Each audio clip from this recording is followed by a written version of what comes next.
président qui a donc également parlé du rythme des réformes en France. On en parle avec les voix de l'info qui sont toujours avec moi et on accueille pour ce débat Hugues Rançon. Bonsoir. Bonsoir. Et bienvenue, vous êtes député de La République En Marche, vice-président de l'Assemblée nationale. On a dit en titre, c'est peut-être un peu exagéré, une réforme par jour ou presque, mais c'est vrai quand on les liste, il faut avoir du souffle. La réforme de la SNCF, la réforme pénale, la réforme constitutionnelle, la formation professionnelle, l'assurance chômage, etc., etc. Pas de répit, c'est un rythme effréné, voulu, revendiqué, assumé. Complètement assumé, voulu. Il ne faut pas oublier les conditions dans lesquelles nous sommes arrivés au pouvoir. Et si les Français ont voulu changer le système politique et nous faire confiance, c'est précisément qu'ils voulaient changer aussi la façon de faire de la politique. On attend de nous de l'action et nous sommes là pour agir et pour faire. Bien sûr, des gens pourront contester le fond de ce que nous allons porter comme réforme. Mais nous avons une exigence particulière sur les épaules, un poids de responsabilité, c'est de transformer le pays dans le domaine économique, dans le domaine social, dans la démocratie aussi, c'est l'enjeu de la réforme institutionnelle. Donc les réformes, nous voulons les faire tôt dans le mandat, parce que c'est là que nous avons la légitimité de l'élection. Nous sommes là pour appliquer le programme pour lequel nous avons été élus et nous allons l'appliquer de manière quasi intransigeante. Ça a l'air révolutionnaire en France en 2018, mais oui, vous avez des politiques qui veulent appliquer le programme pour lequel ils ont été élus. Et puis nous allons le faire de manière conjointe. Nous allons aborder tous les sujets de front, tous les fronts en même temps. Parce que précisément l'état du pays le justifie. La France va mal.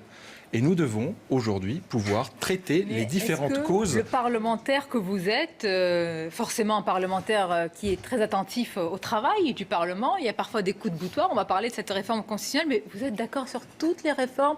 Le petit doigt sur la couture du pantalon. Alors, le petit doigt n'est pas sur la couture du pantalon. Mais vous êtes d'accord sur les parlementaires sont là, évidemment, et nous aurons à le faire tout au long du mandat. Un exemple, par exemple, qu'est-ce qui a suscité un peu de crispation? Il n'y a pas de crispation, il y a des enrichissements. Et vous savez, les choses sont assez simples. Élément de langage. Parce que précisément, nous sommes dans l'application d'un programme. Le jour où nous ne serons plus dans l'application du programme, exemple, un élément qui n'était pas dans le programme, limitation des 80 km/h, colère des élus, inquiétude au sein de la majorité. Vous étiez d'accord? C'était pas dans le programme. Je suis tout à fait d'accord. Vous savez, moi j'ai travaillé avec Jacques Chirac qui a fait de la sécurité routière une grande cause de son quinquennat et je suis assez à l'aise pour dire qu'aujourd'hui, lorsqu'il s'agit de sauver des vies, il n'y a pas de... Nous verrons quelle est l'efficacité, on l'espère.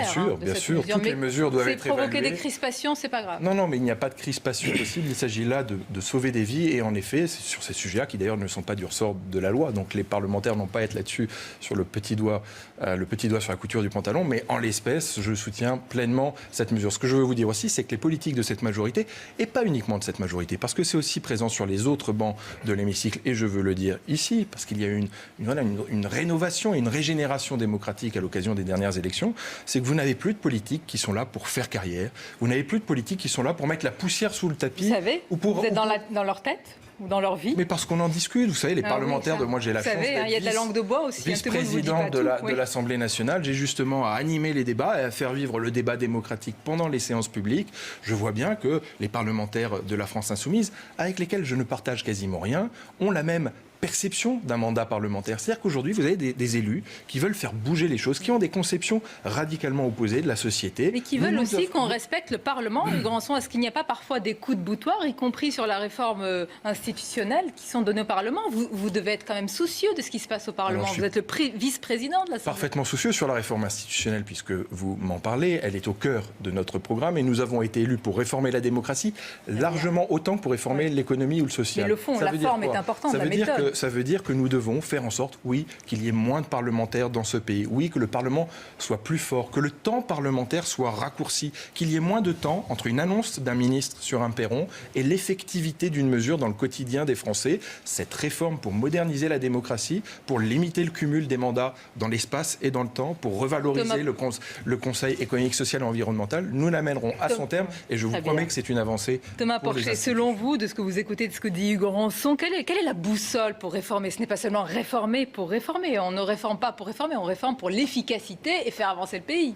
Les réformes que propose Emmanuel Macron, c'est flexibiliser le marché de l'emploi, du travail, réduire les déficits, revoir le modèle social en allégeant le modèle social français. Donc c'est quand même des réformes qui ont été faites dans plusieurs pays, qui ont été faites au Royaume-Uni bien avant nous, qui ont été faites aux États-Unis, qui ont été faites en Italie, le Job Act de Matteo Renzi. Donc c'est pas des choses extrêmement nouvelles. Et on connaît les conséquences de tout ça. Et puis il y a cette idée aussi de dire que le pays n'a pas été réformé pendant 30 ans. Enfin, la Commission européenne, elle note les réformes sur le marché du travail.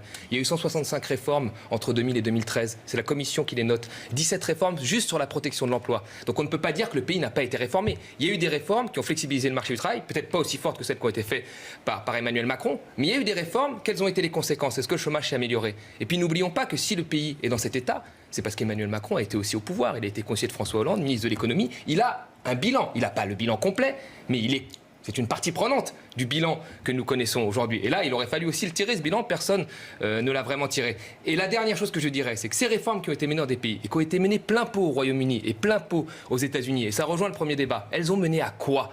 À des inégalités qui ont augmenté, qui ont porté Trump au pouvoir, qui ont porté le Brexit au pouvoir. Et aujourd'hui, on s'empresse de rattraper ces pays en cassant le modèle social, en flexibilisant, alors que les conséquences au bout, c'est quoi? Eh ben, c'est ce qui s'est passé aux États-Unis, c'est ce qui s'est passé au Royaume-Uni. Donc faisons attention, mais d'abord, la réforme, c'est bien, mais en marche vers où? J'espère pas dans le mur.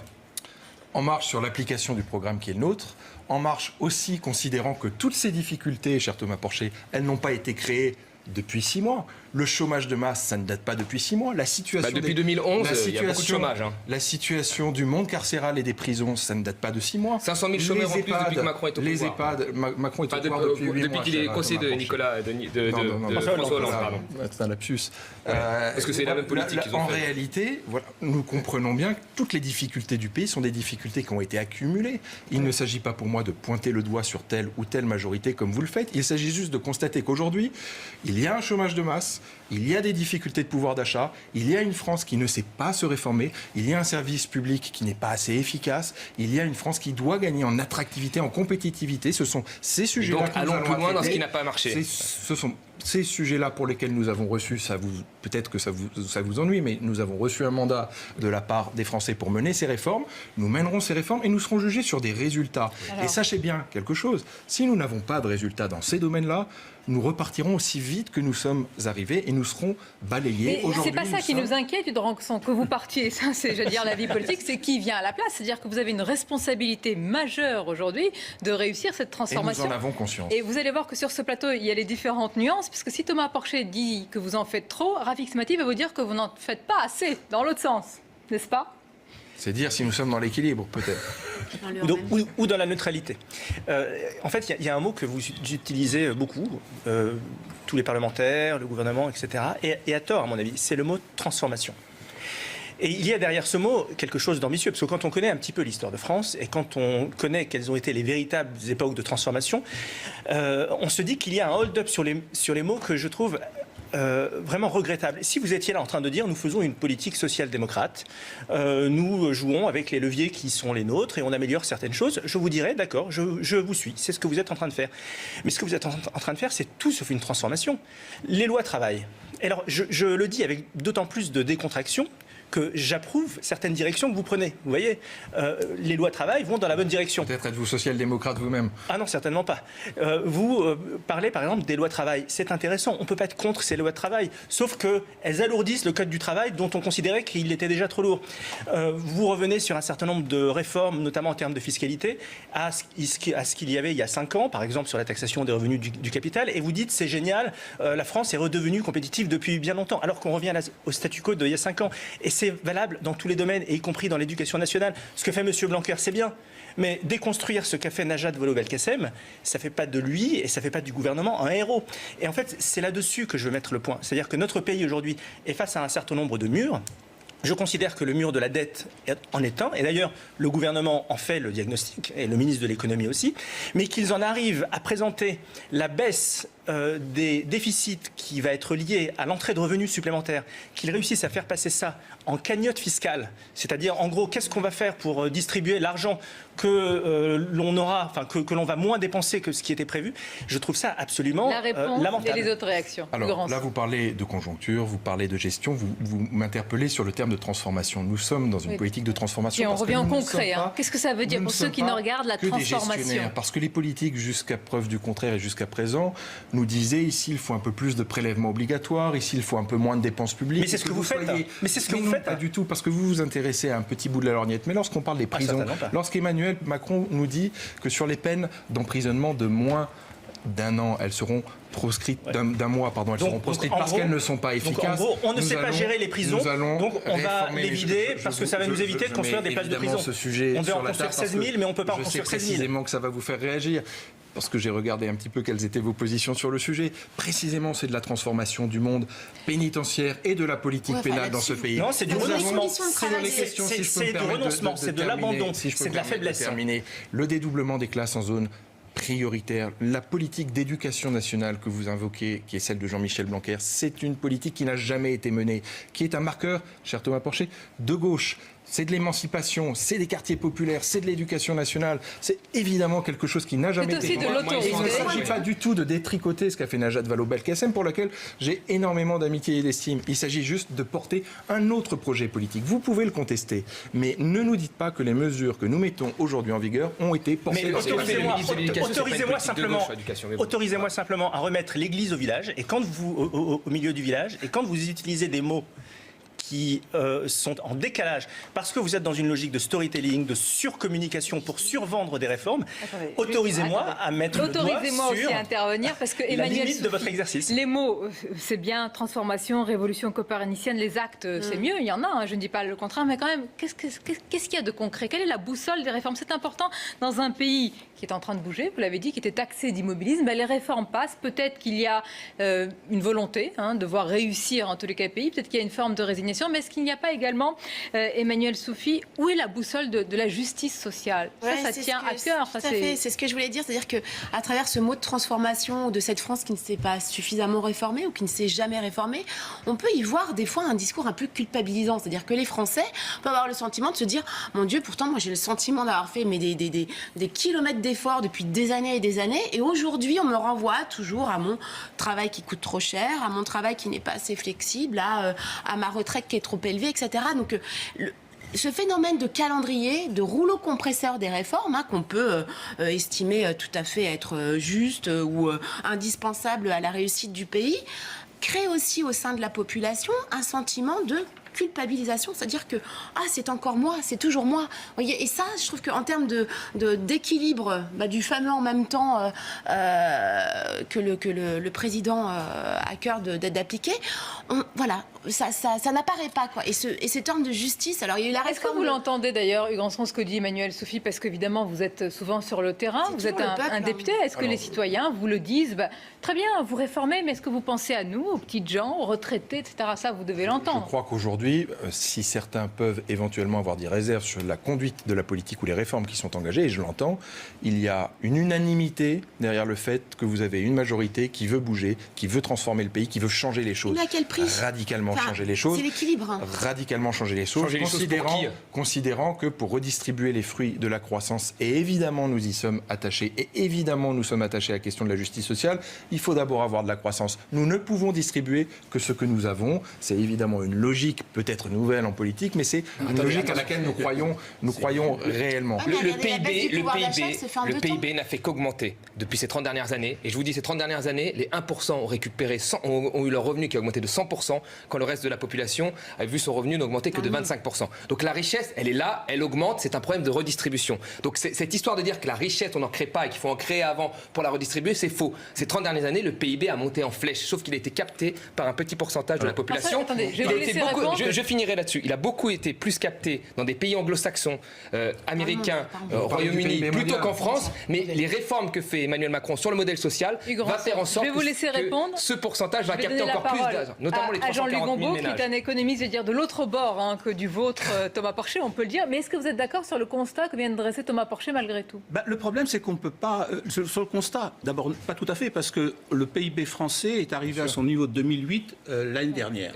Donc, en fin de compte, sur le partage des richesses. On va pas partir sur un débat sur le PIB. Non, mais c'est important. Le PIB n'a pas... Dire qu'il n'a pas cessé d'augmenter depuis 30 ans, c'est vrai les 30 ans avant les 2008, mais depuis 2008, on n'a fait que rattraper le retard de 2008. Cela dit, maintenant, sur la question, votre problème, c'est quoi? Enfin, il est Il y en a plusieurs. Le problème, c'est pendant la campagne électorale, effectivement, on applique le programme du président, c'est tout à fait normal. Mais il n'a jamais dit que les résultats viendront tard. C'est-à-dire, même au lendemain du vote de la loi travail, le président a dit impact chômage dans 2 ans. C'est-à-dire, en fin de compte, votre problème, c'est que vous faites énormément de réformes et que les gens ne voient pas le résultat. Ne voient pas le résultat. Ils raisonnent Donc, sur un quinquennat. certains voient même une dégradation de leur situation. Qu'est-ce qui se passe? Vous accélérez le mouvement des réformes. C'est très bien. Mais il y en a qui sont inutiles et il y en a qui seront impopulaires. Je pense que la réforme inutile, c'est la réforme institutionnelle. Évidemment, si vous dites aux Français, voulez-vous qu'on supprime les 3/4 des parlementaires, ils vont vous dire à 95% Elle est au cœur de notre engagement. Elle vous paraît inutile, mais elle est au cœur de notre engagement. Oui, Nous avons été élus pour ça. Elle n'était pas... C'est l'inefficace. Non, le problème, c'est que ces gens-là, ces députés, ces sénateurs, ils sont sur le terrain. Et ils vous font du mal, c'est-à-dire qu'ils disent tous les problèmes que vous avez, c'est à cause de cette politique injuste, etc., etc. Or, il n'y avait pas une urgence à faire ça. Deuxième chose, la réforme fiscale qui va intervenir à partir du 1er janvier l'année prochaine va vous poser un gros problème. C'est-à-dire que les gens vont s'apercevoir en versant le premier mois de janvier qu'il y aura une baisse, qu'ils vont payer beaucoup plus d'impôts qu'ils ne le croyaient. Évidemment, à la fin de l'année, ces gens-là seront restitués. La réponse, c'est que effectivement, la réponse, effectivement, c'est qu'il y en a trop. C'est-à-dire qu'on n'a pas besoin de tout ça. On a besoin de plus d'explications sur la réforme institutionnelle. Un mot, elle vous paraît inutile, elle est au cœur de notre engagement et je vais vous dire qu'il faut la mener maintenant parce qu'en fin de mandat, on ne la mène pas. Et sur le reste, l'efficacité, rapidement. la clarté pour nous. Sur le temps, on est obligé de tout mener de front. Parce que le mandat nous l'impose, parce que le quinquennat c'est un temps politique raccourci et parce que les Français sont impatients. Les Français sont impatients et ignorer l'état du pays ne justifierait pas qu'on mène une réforme de la SNCF, puis attendre la fin de la réforme de la SNCF pour mener la réforme de la formation professionnelle. Non, nous menons les sujets de front et la réforme contre le chômage de masse, c'est à la fois réformer le code du travail, c'est travailler sur la question de la formation professionnelle, de l'apprentissage, de l'assurance chômage. Vous donnez beaucoup plus l'impression de vouloir occuper le terrain que de résoudre les problèmes. C'est ça votre package. Vous avez l'impression d'occuper le terrain au lieu de résoudre les problèmes des gens. Le mandat est court et nous serons jugés sur les résultats que nous aurons nous parlerons obtenus de pour ce les bilan Français. et de ce bilan d'étape avant évidemment la fin du quinquennat. Merci d'avoir été notre invité, Granson. Merci aux Voix de l'Info. Les Voix de l'Info du lundi que vous retrouvez, je le sais, avec plaisir. Thomas Porcher, Emmanuel Soufi, Rafik Smati, Jean-Louis Gombeau. Restez avec nous. Évidemment, votre émission se poursuit. Dans quelques instants, c'est l'entretien. Mon invité, on va lui poser les questions sur le rythme des réformes, mais aussi sur le nom, ce fameux nom du FN. Alors, Rassemblement National ou pas? Lui Alliot, numéro 2 du FN, va répondre dans quelques instants. Tout de suite.